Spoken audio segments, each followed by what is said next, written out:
강혜신의 오늘의 미국.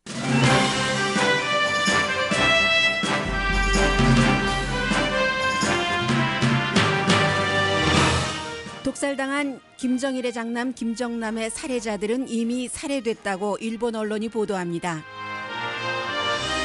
만일 북한이 김정남을 살해한 증거가 드러나면 미국에도 숙제가 생긴다고 미국 언론이 보도합니다.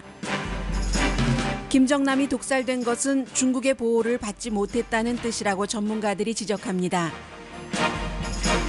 러시아와의 불법 내통으로 국가안보보좌관이 경질된 이슈의 핵심은 부통령만 모르고 있었다는 데 있습니다. 미국 공화당 지도부는 부통령을 통해 대통령과 조율하려고 했는데 대통령이 알고 있는 주요 사안을 부통령은 몰랐다는 얘기입니다. 러시아와 미국의 허니문은 끝났다는 러시아 특파원의 보도가 나옵니다. 해고된 마이클 플린 국가안보보좌관을 포함해 트럼프 캠페인 관계자들이 러시아 정보 관계자들과 자주 통화했었다는 미국 당국의 발표도 트럼프 대통령을 코너로 몰고 있습니다.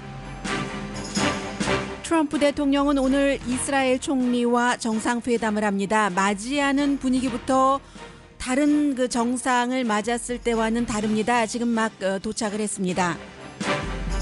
오늘 정상회담 자리에는 유대계인 트럼프 대통령 사위도 합석합니다. 지금 멜라니아 트럼프 여사도 함께 나와서 벤자민 네탄야후 총리를 맞이하고 있습니다. 어릴 때 부모 따라 미국에 온 젊은이들의 추방을 막는 프로그램 다카 해당자가 이민국에 체포된 뒤에 전국 이민사회가 주목합니다. 텍사스주 어스틴 교육구가 교사에게 학생들에게 이민자의 권리를 알리는 게 정치적인 이유라고 그래서 금지하라는 메모를 보냈습니다. 두바이에서는 운전자 없는 자동차가 곧 셔틀 택시로 하늘을 날아다니게 됩니다. 여러분 안녕하십니까? 오늘의 미국 강혜신입니다. 지금 백악관인데 제가 헤드라인을 여러분들께 불러드리다가 백악관의 그 모습이 조금 달라서 잠깐 그 주춤하느라고 헤드라인에서 좀 머뭇거렸습니다. 지금 벤자민 네탄야후 그 이스라엘 그 총리 부부가 나왔는데 멜라니아 트럼프 여사는 아주 그 중요한 때도 퍼스트 레이디로서의 역할, 모습을 보여주지 않았었습니다. 지금까지는. 그래서 이제 지금까지는 뭐 예를 들어서 그 군 기지에 가서 작전 도중에 숨진 네이비 그 스틸 그 미군을 추모하는 그 자리에도 지금 퍼스트 레이디가 가지 않고 이제 그 딸이 대신 이방카 트럼프가 아버지 대통령과 함께 동행을 했었는데 벤자민 네탄야후 그 이스라엘 총리 부부를 맞이하는 때부터 그 완전히 그 퍼스트 레이디 정장 그 차림을 하고 그 함께 트럼프 대통령과 나왔습니다. 그 정도로 이제 대우를 많이 해준다는 얘기겠죠. 지금 대통령이 되고 나서 제일 먼저 아베 신조 일본 총리와 회담을 했고 캐나다 총리와도 회담을 했는데 처음부터 이런 모습을 보여주지는 않았습니다. 물론 그 아베 총리 일본 그 총리와 회담을 할 때는 플로리다에 있는 대통령의 그 별장 리조트에서 함께 뭐 디너도 먹고 또 그 일본 총리 부인과 나들이도 하고 있습니다만 미국 그 언론에까지 이렇게 철저하게 그 대통령의 부인이 영부인이 지금 뉴욕에서부터 와서 어떠한 그 역할을 하는 것을 대통령이 언론에 공개하고 사진을 그대로 그 보여주는 것은 이스라엘을 상당히 그 대접한다 하는 것으로 볼 수 있고요. 이제 그 정상회담하고 나서 또 그 벤자민 네탄야후 이스라엘 총리와 함께 이제 기자회견을 하기 때문에 그 전에 먼저 그 다른 중요한 뉴스부터 정리를 해드리겠습니다. 어쩌면 오늘의 미국 뭐 끝날 무렵 정도는 기자회견을 할 수도 있을 것 같고요. 그거보다는 이제 조금 더 늦어질 수도 있는데 이미 그 공동 기자회견장 마련된 곳에 관계자들이 앉기 시작하는 것을 보면은 그다지 그 기자회견을 할 때까지 시간이 많이 필요할 것 같지는 않습니다. 지금 그 한국 분들은 미국의 여러 가지 정말로 그 미국도 위험하기도 하고 뭔가가 그 바뀔 수 있는 분위기이기도 하고 또 그 새로운 행정부가 바꿔야지만 되는 조직 같은 것에 있어서요.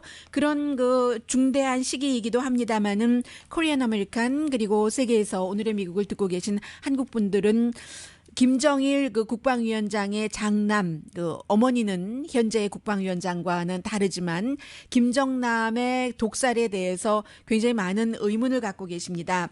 현장이 그 말레이시아였기 때문에 오늘 제가 그 말레이시아의 방송과 신문 그리고 역시 그 북한 이슈에 대해서는 일본과 중국이 좀 그 심층적인 것이 나올 수 있기 때문에 그런 것들도 봤고 파이낸셜 타임스도 봤고 그런데 다 이제 다른 언론을 보고 나서 이제 미국을 제일 나중에 처리를 하려고 했어요.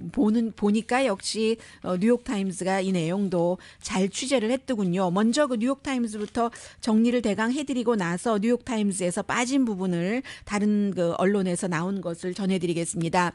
일단 그 뉴욕 타임스의 이 기사의 시작은 김정남이 2011년도에 아버지인 김정일의 장례식을 할 때 모습이 없었다. 결국 그 한국의 문화 전통에 따르면 장례를 주재해야지 되는 장남이잖아요. 그 정도로 한 번도 가족에게 완전한 인정을 받지 못했던 김정남.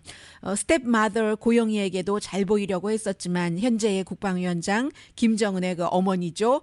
김정은의 그 어머니는 김정은을 낳기 전에 김정철이라는 김정은의 형도 낳았습니다마는 너무나 그 여성스럽다 해서 아버지가 그를 그 후계자로 그 생각하지는 않았다는.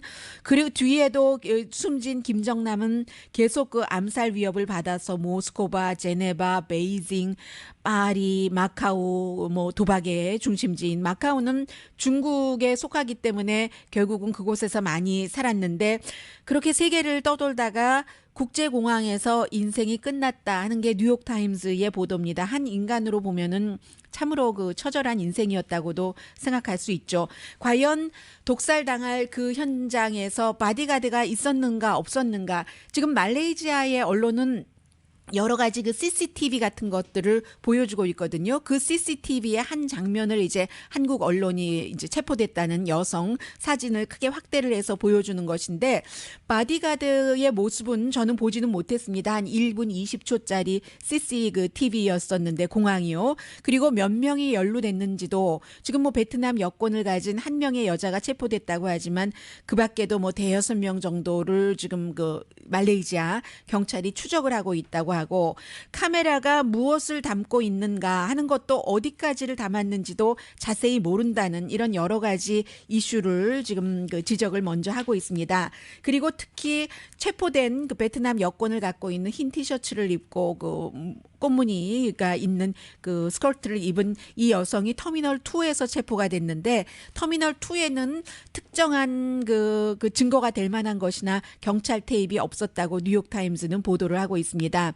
그리고는 이제 뭐 한국에서 지금 나오고 있는 황교안 그 대통령 권한 대행이라든가 정보 당국에서 여러 가지 얘기를 하고 있잖아요. 2012년도에도 김정은에 대한 암살 시도가 있었고 그래서 이제 김정은에게 형이 뭐 엄마는 다르지만 편지를 보내서 우리를 벌주라는 명령을 하지 말아라. 우린 숨을 데도 없고 탈출하는 것은 자살밖에는 없다. 이 상태에서 그런 편지를 보냈다는 것이요. 뉴욕타임스는 이 편지를 한국 정부가 어떻게 입수했는가. 그것이 김정남이 북한 대사관을 통해서 이메일을 보냈는데 이메일을 뭐 누구나 다 하는 거잖아요. 국가들이 지금은 뭐 다 알려진 것처럼 중간에 이제 가로채기를 하는 거죠. 인터셉트한 것에서 알게 됐다라고 얘기를 하고 있는데 만약에 북한이 지금 김정남을 독살시켰다는 것이 증명이 되고 나면은 워싱턴은 압박을 받는데 북한을 테러리스트 국가에 이제 다시 올려야지 되는 압박감인 거죠. 북한이 1987년도에 김현희 사건이요. 코리안 에어라인을 미얀마 그 근처에서 폭발하려고 했고 그 시도 때문에 결국은 테러리스트 국가에 올랐다가 2008년도에 핵 프로그램을 안 하겠다 이런 조건으로 테러리스트 국가 명단에서 내려졌었던 것 지적을 하고 있습니다. 그리고 이제 김정남이 제거됐어도 북한은 더욱 고립될 것이다. 왜냐하면 아무래도 이제 김정남이 지난번에 그 장석택 숙청한 고모부도 그렇고 중국과 김정은보다는 가까웠기 때문에 중국조차도 더 조금 그 싸늘한 관계가 되기 때문에요. 그래서 이제 더 고립될 것이다 하는 지적을 했고, 중국 관계자들이 과연 그 김정남을 그 보호를 했는가, 이 부분에 대해서는 의문을 제기를 했습니다. 왜냐하면 중국 엘리트들이 김정남이 앞으로 그 북한의 정치에 있어서 중요한 역할을 할 사람으로 평가하지 않았다는 겁니다. 왜냐하면 어렸을 때부터 여러 가지 일들, 그 북한에서 살지 못하고 언제까지는 살았지만 어머니 손에 큰 게 아니잖아요. 어머니가 결국은 그 아버지 김정일로부터 사랑이 그 식고 난 뒤에는 모스크바로 그야말로 그 보내진 거죠. 내쳐진 거죠. 그리고는 김정일이 아들은 그 사랑을 해서 그 이제 성혜림의 그 언니인가요? 그 성혜량의 언니인가요? 동생인가요? 언니같이 언니죠. 이게 키워진 것이잖아요. 그래서 결국은 굉장히 나중에 이제 김정남이 얘기하기를 어렸을 때부터 인정받지 못하고 외롭게 자라서 친구도 사귈 수 없었고 비밀리에 살았어야지 됐기 때문에 그 할아버지가 인정을 하지 않아서요. 아버지와 엄마 그 성혜량과의 결혼을, 그래서 친구도 없었고 그런 어렸을 때의 나의 환경이 지금 자유를 너무나 사랑하는 그 자유라는 것이 뭐 도박이라든가 여자 좋아하는 것이라든가 이런 걸로밖에 뭐 풀 수도 없었을지도 모르겠고요. 그래서 그러한 김정남을 정치의 중요한 피겨로 중국의 엘리트들이 생각했을 리가 없다는 게 그 레민 대학교의 시아호의 챙 교수의 뉴욕타임스와의 인터뷰입니다. 만약 중국이 김정남을 진정으로 이제 김정은의 대안으로 원했었다면 철저히 방어했을 것이기 때문에 이렇게 쿠알라룸푸 공항에서 독살당하는 일도 없었을 것이다라는 얘기를 하고 있고요. 그리고 지금 현재로서는 김정남의 와이프와 딸 아들은 마카오에서 그래도 중국 정부의 좀 보호를 받고 있는 것으로 전해진다라는 정도의 보도를 했고, 또 뭐가 있습니까? 김정남이 동생에게 나와 우리 가족을 살해하라는 그 명령을 내리지 말라 하는 그런 여러 가지 그 이메일을 보내는 과정에서 아버지 김정일이 숨진 뒤에는 돈도 보내지 않았다는, 왜냐하면 이제 김정남이 뭐 마카오를 포함해서 파리 여러 군데 화려한 비싼 집들이 있잖아요. 아버지가 한때는 그 한국으로 그 이제 탈북해서 간 그런 이제 그 성혜량의 조카 말을 들으면 생일 때 김정남은 그래도 이뻐해서 100만 달러 정도의 뭐 선물을 줬다 이런 얘기도 있잖아요.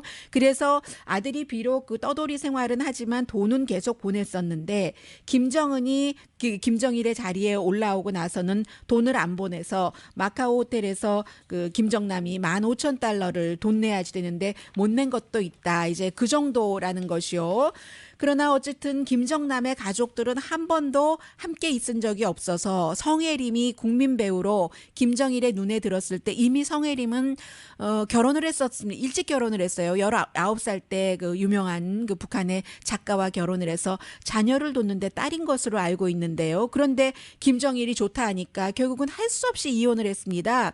남편이 이시성을 가졌던데요. 이혼을 하고 나서 사랑을 해서 김정일이 너무 좋다고 하니까 김정남을 낳았는데, 그리고 나서는 김정남을 아버지 김정일이 아버지의 데스크에 이렇게 앉히면서 네가 언젠가는 사람들에게 명령할 데스크다, 이렇게 권력을 물려주겠다는 거잖아요. 비록 자신은 김일성 자신의 아버지에게 이 성혜량과의 관계를 인정받지 못했기는 했지만 그런 얘기들이 이제 여러 사람들의 증언을 통해서 나오고 있고, 엄마와도 함께 많이 살아보지 못했고요. 그 엄마의 그 시스터와 함께 그 살았었고, 이런 그 뭐 김정남의 뭐 개인적인 슬픈 스토리도 얘기를 하고, 또 그 엄마인 성혜량은 2002년도에 완전히 그 모스크바로 그냥 그야말로 내쳐진 거죠. 김정일이 그때 이미 그 고영희와 또 그 좋아했기 때문에 고영희가 김정철을 낳았고 지금의 국방위원장인 김정은을 그 낳았기 때문에 그때부터는 또 어린 아들 김정은이 그 예뻤던 거죠. 아버지 그 김정일로서는. 그리고는 이제 다른 나라 여권으로 일본의 뭐 디즈니랜드 간다고 김정남이 또 공항에서 들켜서 완전히 그 김정일 국방위원장에게 창피를 준 일도 있고 해서 김정은과 김정남이 나이 차이가 많이 나잖아요. 46살과 뭐 지금 30대 초반이니까 김정일 국방위원장으로서도 늦게 낳은 아들이 그 이쁘지 않는 그런 아버지가 어디 있겠어요. 이런 스토리까지를 일단 뉴욕타임스가 보도를 했습니다.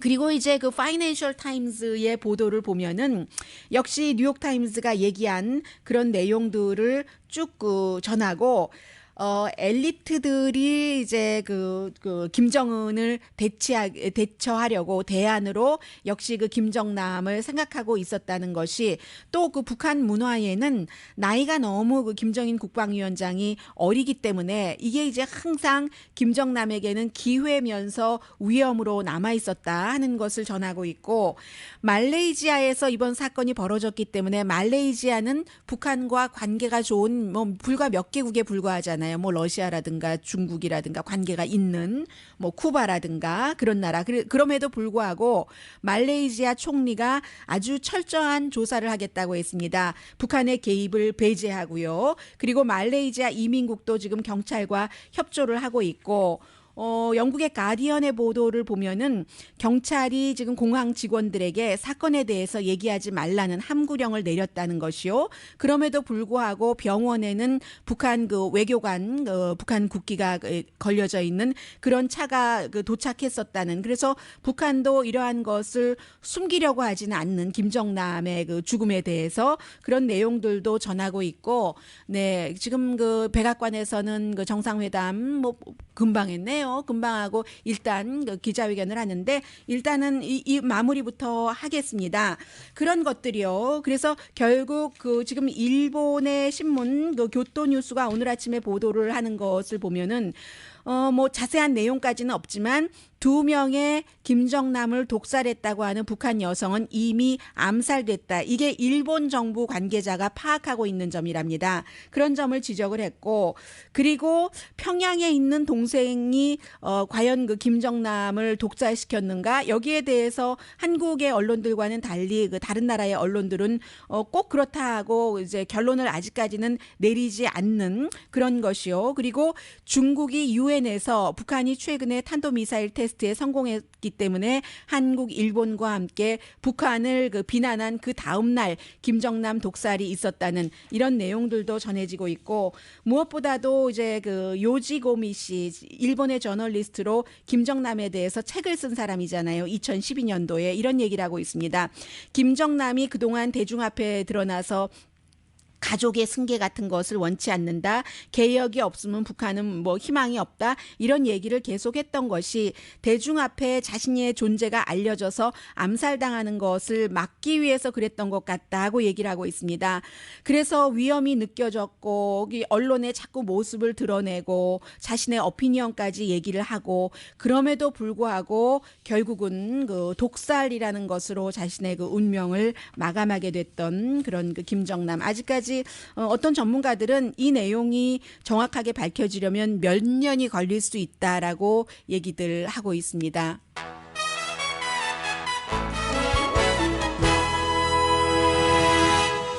네, 보통 때 같으면 제가 광고를 먼저 들려드리는데 트럼프 대통령은 현재 보면은 외국 정상과 회담을 하고 기자회견할 때 굉장히 성명이 짧기 때문에 지금 트럼프 대통령 말부터 좀 들어보겠습니다. The United States will encourage a peace and really a great peace deal. We'll be working on it very, very diligently. Very important to me also, something we want to do. But it is the parties themselves who must directly negotiate such an agreement. 결국 그 미국은 평화를 굉장히 이제 신봉해 왔고 그것도 아주 그 중요한 정말 대단한 그런 그 평화 딜을 본인도 원하고 있는데 결국 평화의 협상이라는 것은 당사국들이 직접적으로 해야지 되는 것이 가장 중요하다고 말하고 있습니다. As you know, Mr. Prime Minister, our two nations will always condemn terrorist acts. Peace requires nations to uphold the dignity of human life and to be a voice for all of those who are endangering. 테러리즘을 비난을 하는데 이때의 테러리즘이라는 것은 중동에서의 그 테러리즘이라기보다는 뭐 팔레스타인의 자살 폭발이라든가 이런 것을 지적을 하겠죠. 팔레스타인이라고 언급하지는 않았지만 벤자민 네탄야후 그 총리나 미국이나 똑같이 언제나 이런 그 테러를 비난을 했다. 평화라는 것이 인간 생명 존중에서 바탕하는 것이기 때문에 이 정도로 얘기를 했습니다. 그러니까 뭐 두 나라 국가 뭐 등등에 대해서 말하지 않았고 벤자민 네탄야후 총리입니다. 네, 미국에서 공부한 사람이니까 영어 잘하죠. Truly warm hospitality you and Melania have shown me, my wife Sarah, our entire delegation. I deeply value your friendship. 먼저 우정부터 감사해야 하고 있습니다. 멜라니아 트럼프가 자신과 부인인 그 세라 대표단을 너무나 따뜻하게 맞이해 준 것이요. Israel has no better ally than the United States. 미국보다 더 강한 그런 동맹국이 이스라엘에는 없습니다. The United States has no better ally than Israel. 다시 이제 또 얘기를 하고 있죠. 두 나라의 그 관계를. But under your leadership, I'm confident it will get even stronger. 트럼프 대통령의 리더십 아래 이렇게 좋은 이스라엘과 미국의 관계는 더 그 공고해질 것이라는 것을 믿습니다. In cyber and trade and so many others, and I certainly welcome your forthright call to ensure that Israel is treated fairly in international forums and that the slander and boycotts of Israel are resisted mightily by the power. 이제 이스라엘이 국제사회에서 그 아무래도 그 팔레스타인과는 비교할 수 없는 국력과 군사력과 모든 그 지력과 이런 것을 갖고 있기 때문에 팔레스타인에 대한 어떤 그 공격이라든가 공격에 대한 대응을 할 때 지나치다 하는 그 비난을 많이 받고 있는데 이스라엘은 공정하게 그 국제사회에서 이제 그 같은 부분에 대해서 평가받기를 원한다고 얘기를 하고 있습니다. In confronting this challenge head on, you call for confronting Iran's terrorist regime, preventing Iran from realizing. 네, 좀 전에 그 트럼프 대통령이 얘기한 그 테러에 제가 이란을 미처 생각하지 못했네요. 이란과 이스라엘은 그야말로 숙적이기 때문에 이란의 그 테러를 용납해서는 안 된다는, 그렇기 때문에 오바마 행정부에서 이란과 핵무기 개발을 포기하는 대신에 경제 제재를 풀어주는 협상을 한 것을 벤자민 네탄야후 그 총리가 굉장히 싫어했었죠. 그래서 이번에 벤자민 네탄야후 이스라엘 총리의 미국 방문은 오바마 행정부와 뭐 정확하게 오바마 대통령과 나빴던 그 사이를 좋게 만드는 전환점 같은 것으로 기대를 하고 왔을 테고, 그 기대에 대해서 뭐 뉴욕에 있는 멜라니아 트럼프까지 오게 하고 문 앞까지 나가서 두 사람이 그 미국 대통령 부부가 문 앞까지 나가서 차에서 내리는 네타냐후 총리를 맞이를 했습니다. 그런 것을 이제 서로 원했고 그렇게 하겠다고 보여준 것이죠. Under your leadership, 네, 잠시 뒤에 광고 듣고 나서 혹시 기자들 질문 있으면 그 가운데서 뭐 중요한 게 있다고 생각되면 전해드리겠습니다.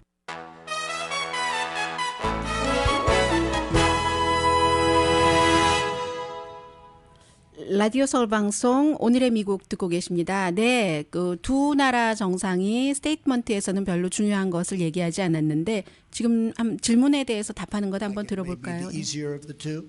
But honestly, if Bibi and if the Palestinians, if Israel and the Palestinians are happy, I'm happy with the one they like the best. As far as the embassy moving to Jerusalem, I'd love to see that happen. We're looking at it very, very strongly. We're looking at it with great care, believe me. And we'll see what happens. 네, 우선 그 앞에는 그 아마 기자들이 그 투 스테이트에 대해서 팔레스타인과 이스라엘 공존에 대해서 물어본 것 같고, 뭐 기본적으로는 미국의 입장이 뭐 강조를 완전히 그 주장을 하진 않았지만 뭐 두 나라가 같이 그 해피하게 그 사는 거 이런 것이었기 때문에 구체적인 얘기는 하지 않았지만 그런 것을 지지를 한다고 하면서 비비 벤자민 네탄야후가 만족을 한다면 뭐 그것도 역시 그 벤자민 네탄야후와 팔레스타인의 많은 부분이 결정권이 있는 것이라고 얘기를 했고, 그리고 두 번째 질문은 지금 텔아비브에서 미국 대사관을 예루살렘으로 옮길 것인가? 예루살렘이 서로 그 팔레스타인과 이스라엘이 자신들의 그 중요한 성지라고 하고 있으니까, 그리고 이제 많은 나라, 거의 모든 나라가 그런 그 정치적인 것에 휘말리지 않게 하기 위해서 지금 대사관을 텔아비브에 두고 있는데, 예루살렘으로 그 이스라엘 그 대사관을 옮기는 거 정말 그렇게 하고 싶다 하면서도 구체적으로는 뭐라고 얘기하지 않았습니다. 이게 이제 그 도널드 트럼프 대통령이 선거 유세 때부터 계속 했었던 것, 중요한 헤드라인은 얘기를 하는데 디테일이 없는 것이요. 뭐 피하는 것일 수도 있고요. Both prerequisites for peace. First, they continue to call for Israel's destruction inside their schools, inside their mosques, inside the textbooks. You have to read it to believe it. 네, 지금은 이제 그 이스라엘 총리는 계속 그 정착촌 건설이라든가 이런 것에 대해서 기본적으로는 뭐 평화적으로 간다는 얘기를 하는 정도겠죠. 네. Why are Jews called Jews? Well, the Chinese are called Chinese because they come from China.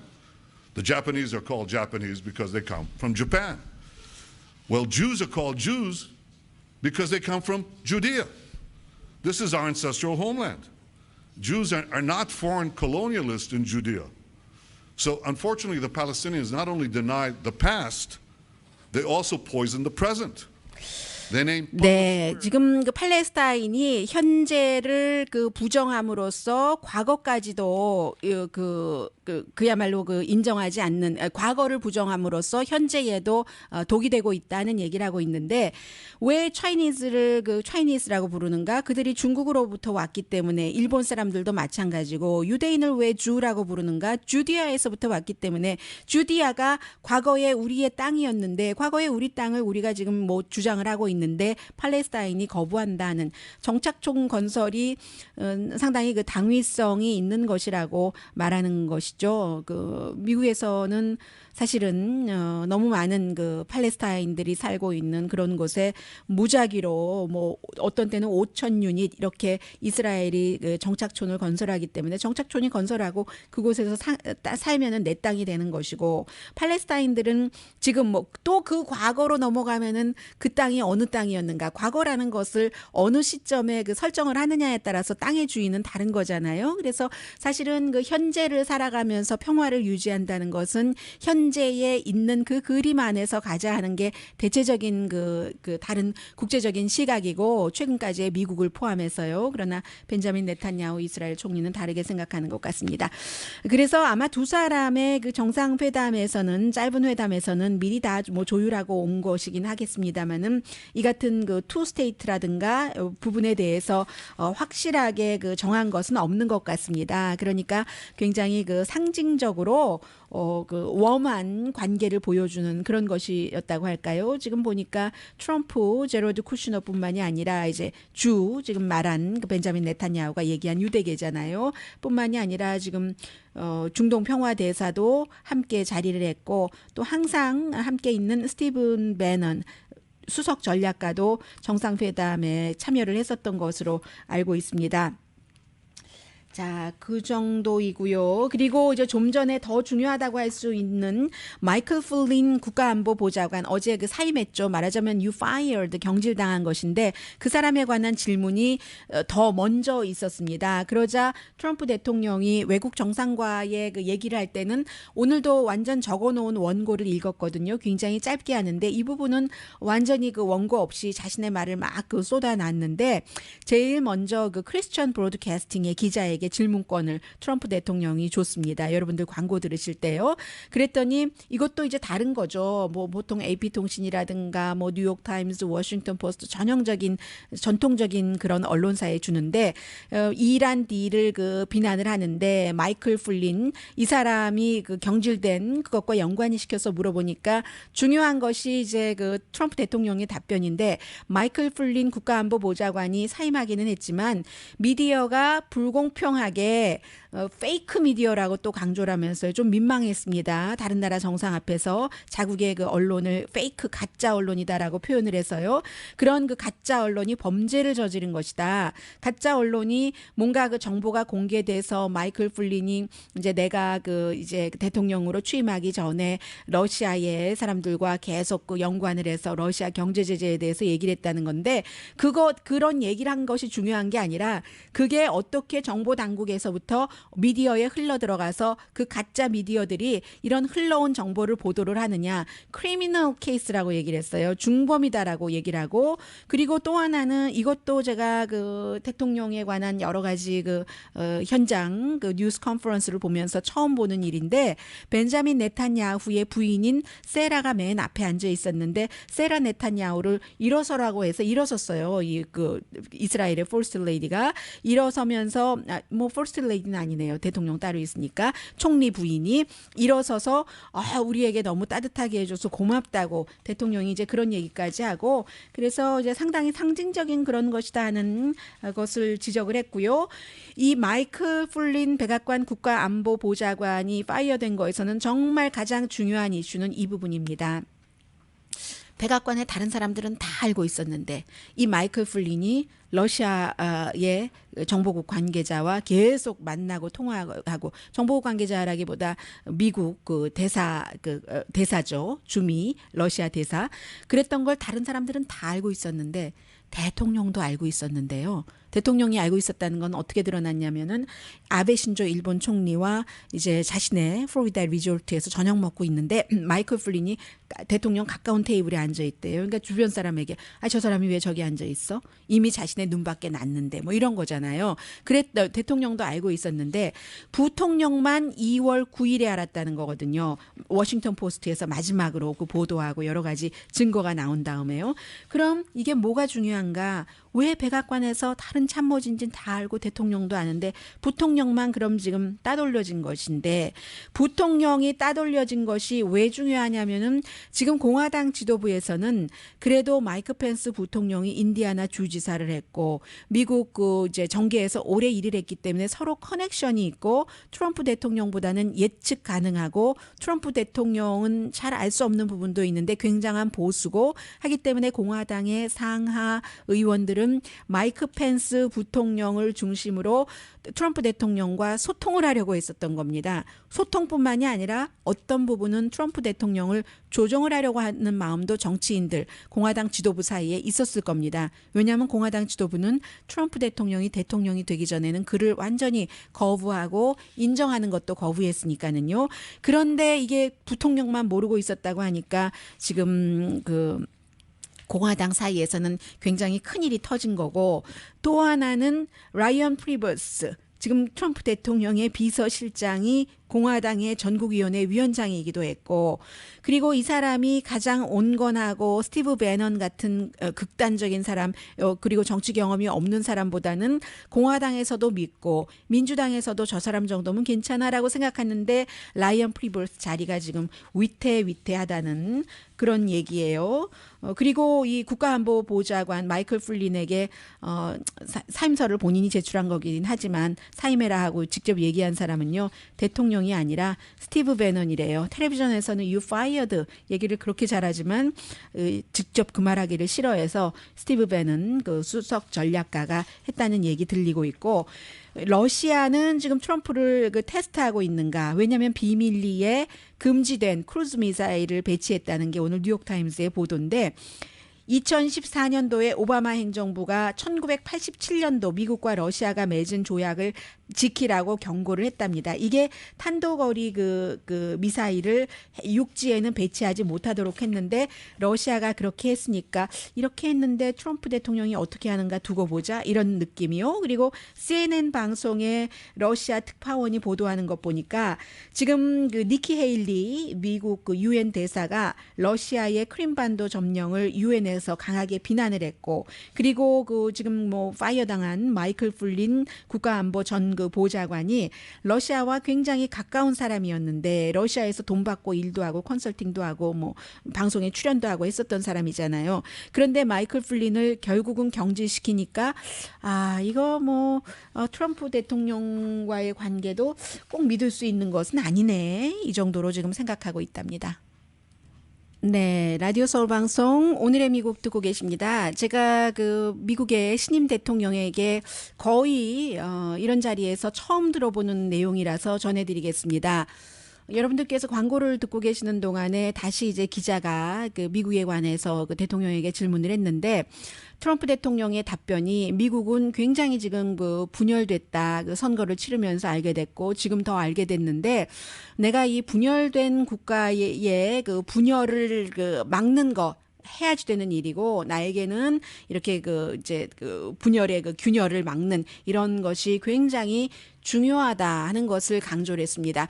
지금까지는 분열 여기까지만 얘기를 했는데 그것을 치유하는 것에 대해서 미국의 45대 대통령이 말하기 시작했습니다. 그리고 다른 나라 정상과의 그 정상회담 끝난 뒤에 합동 기자회견에서 또 하나 처음 보는 것인데 대통령이 그 총리의 부인 그 세라만 소개시킨 것이 아니라 이제 뭐 물론 그 유대 그러니까 이스라엘의 총리와의 정상회담이기 때문도 했지만 맨 앞자리에 자신의 사위 유대계 그 자레드 쿠슈너가 앉아 있었는데 자레드 쿠슈너도 가리켜서 봤어요. 제가 그랬더니 옆에 역시 뭐 부인이니까 이방카도 앉아 있었고 대통령은 나의 그 유대계 사위인 자레드 쿠슈너라고 얘기를 하고 나의 그 손주들도 유대계다라고 얘기를 했습니다. 그래서 이방카도 앉아 있었고 뿐만이 아니라 포스트 레이디도 같이 앉아 있었거든요. 맨 앞자리에 지금 텔레비전에서 뭐 여러 이방카를 보여주고 있는데 보통 대통령이 정상회담을 하고 나서 기자회견을 할 때는 이제 국제적인 그런 그 이슈이기 때문에 퍼스트 레이디가 그 자리에 앉는다던가 이런 일은 이제 거의 없죠. 근데 오늘 저는 뭐 가족들이 저렇게 그 이방카 부부까지 앉아 있는 거, 뭐 자레드 쿠슈너는 뭐 이방카도 뭐 백악관에서 일하니까 근데 퍼스트 레이디까지 나란히 앉아 있습니다. 카메라에 그의 그 완전 수석 전략가면서 모든 뜻을 움직이기도 한다는 스티븐 밴은 얼굴도 보입니다. 끝났습니다. 굉장히 짧게 끝나는 편이에요. 그 트럼프 대통령이 가장 그 약해 보일 때가 각 나라 그 지도자 정상들과 함께 기자회견을 할 때로 보입니다. 아직 익숙하지 않으니까 그렇겠죠. 그리고 이민에 대해서 좀 말씀드리겠는데 시애틀에서 그 다카 프로그램이요. 그 오바마 대통령이 2012년도에 시작을 한 어릴 때 부모 따라서 이민 와서 불법으로 와서 결국은 불법 체류자가 됐는데 그런 그 젊은이들을 추방시켜주지 못하도록 한 75명이 해당되는데 시애틀에서 한 젊은이가 체포가 됐습니다. 그런데 경찰이 일단 처음에는 아버지를 찾으러 왔다가 당신 그 합법 체류자야 하고 물어보고 나서 다카 프로그램, 다카 카드를 갖고 있는데요. 2001년 7살 때 미국에 와서 2013년도에 다카 카드를 받았고 그 사이에 아무런 그 뭐 잘못한 일이 없어서 2016년도에 다카 카드 리뉴얼 됐는데요. 라고 얘기를 했는데도 체포됐답니다. 그래서 지금 뭐 변호사가 당연히 일을 하고 있는데 미국에서 이 케이스가 다카 카드가 있는데도 체포된 첫 번째이기 때문에 우연히 이게 잘못된 것서 잘못 체포가 된 것으로 사람들은 해결되기를 원하지만 그 당시에 그 오피서에게 카드도 보여줬고 또 체포되고 나서 다른 오피서에게도 그 다카 카드가 나를 이 체포와 아무 상관이 없다는 거 내가 체포돼서는 안 된다는 거 뭐 이래야 되는 거 아닙니까 하고 얘기했었을 때 상관없다 그런 것 여기서 태어나지 않았으면은 불법 체류자야 하고 체포됐다는 거잖아요. 이 다카 카드가 없는 사람 가운데는 지난 주말에 로스앤젤레스를 포함해서 한 600명 정도가 지금 체포됐고요. 그러자 학생들이 미국 각 지역에서 학교에 안 간답니다. 어린 아이들이 체포될까 봐 겁나서 집안에만 있으니까 텍사스의 주도가 어스틴에 있잖아요. 어스틴에 선생님 조직이 많겠지만 에듀케이션 어스틴이라는 곳에서 만약에 이민 세관국이 뭐 물어본다던가 뭔가를 불편하게 질문을 하면은 당황하지 말고 어떤 변호사들에게 전화를 걸어라. 무료 법률 상담하는 변호사들이 많이 있지 않겠어요? 한인타운에 뭐 민족학교에서 해주는 것처럼 전화번호도 가르쳐주고 그때는 어떻게 대처해야 되는지 어린 학생들에게 선생님이 가르쳐줬답니다. 그랬더니 이게 텍사스 어스틴하고 샌안토니오에서만 51명이 체포가 됐다는 것 아니에요. 지난 그 주말에.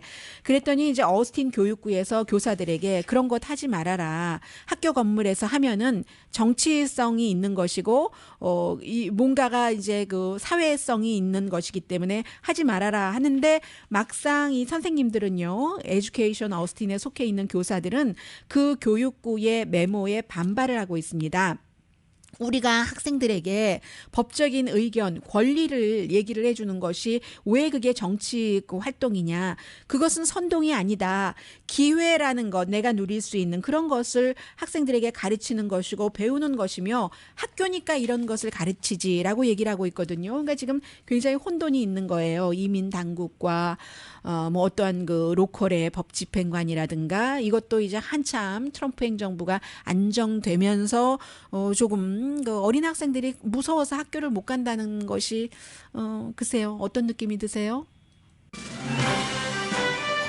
저는 오늘 방송하면서 장애를 넘지 못했습니다. 잠시 뒤에 말씀드릴게요. 그 장애라는 게 사실은 오늘 가장 핫한 뉴스를 정리를 못해드렸어요. 이 마이클 플린 국가안보보좌관이 사임 내지는 해고된 것뿐만이 아니라 마이클 플린을 포함해서 많은 그 캠페인 당시에 관계자들이 러시아의 정보국 관계자들과 계속 그 접촉을 했었다. 이런 내용까지 나와서 지금 큰 파문이거든요. 조사가 있겠죠. 하늘의 모든 장애를 거치고 이제 그 두바이에서는 184명이 탈 수 있는 그런 그 드론이면서도 하늘을 날아다니는 택시가 올해 그 7월 달부터 시작이 된다고 하거든요. 아, 멋진 세상이에요.